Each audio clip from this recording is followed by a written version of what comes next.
आप देख रहे हैं 1800 टीवी लाइव। रोटी, कपड़ा और मकान है जरूरी, लेकिन संविधान भी बचाना है जरूरी। अखिलेश यादव। मवई अयोध्या फैजाबाद लोकसभा क्षेत्र के मवई चौराहा पर आयोजित विशाल जनसभा को देखकर गदगद दिखे अखिलेश यादव ने कहा, यहाँ की जनता अवधेश पासी को चुनकर पार्लियामेंट भेजेगी। अयोध्या में अवधेश प्रसाद के आने से विपक्षियों की नींद हराम हो गई है। उनके पास कोई मुद्दा नहीं है। केंद्र की सरकार पर जमकर निशाना साधते हुए कहा, सत्ता सरकार संविधान को खत्म कर राजतंत्र व तानाशाही करना चाहती है। हर परीक्षा के पेपर लीक हो रहे हैं। सरकार युवाओं को बेरोजगार रखना चाहती है।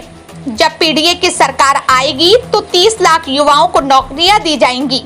गांव की गरीब महिलाओं को प्रतिवर्ष 1 लाख रुपया दिया जाएगा। किसानों का कर्ज माफ हो जाएगा।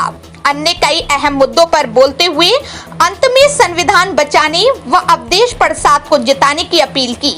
इस दौरान पूरा मंच व पंडाल तालियों की गड़गड़ाहट व अखिलेश यादव अवधेश प्रसाद जिंदाबाद के नारों से गूंजता रहा। अंत में जनसभा को संबोधित करने के बाद मीडिया से बात करते हुए बोले सपा सुप्रीमो अखिलेश यादव ने कहा, अयोध्या सौहार्द की राजधानी बने। अयोध्या से संदेश सकारात्मक राजनीति की जाए। अयोध्या का संदेश मिलीजुली संस्कृति का है। एक दूसरे के प्रति प्रेम बढ़े और ऐसा वातावरण बने जिसमें कहीं भय की जगह न हो।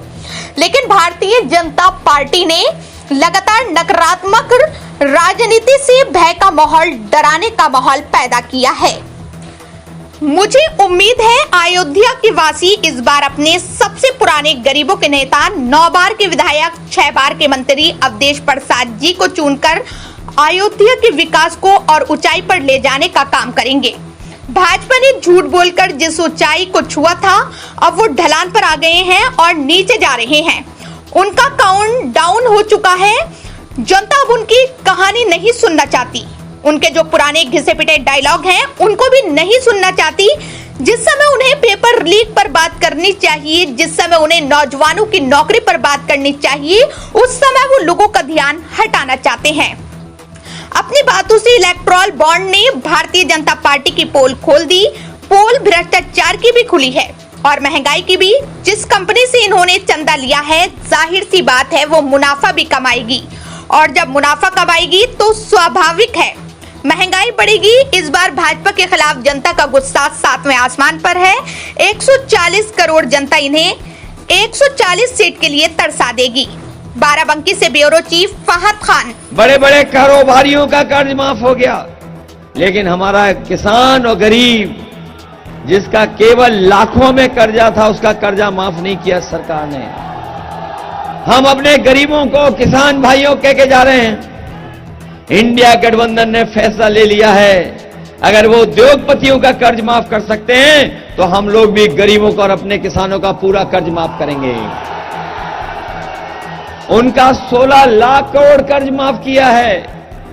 हमारे किसानों पर तो मामूली लाखों में कर्जा है।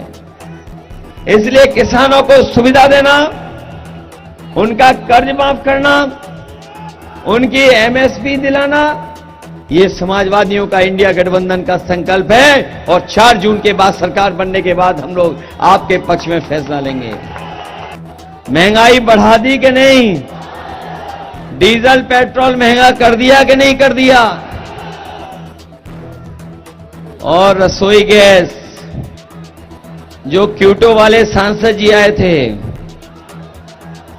याद होगा, क्यूटो वाले सांसद जी आए थे, वो कहीं चाय पिए थे। बताओ सिलेंडर महंगा हो गया कि नहीं हो गया? कितना महंगा है सिलेंडर?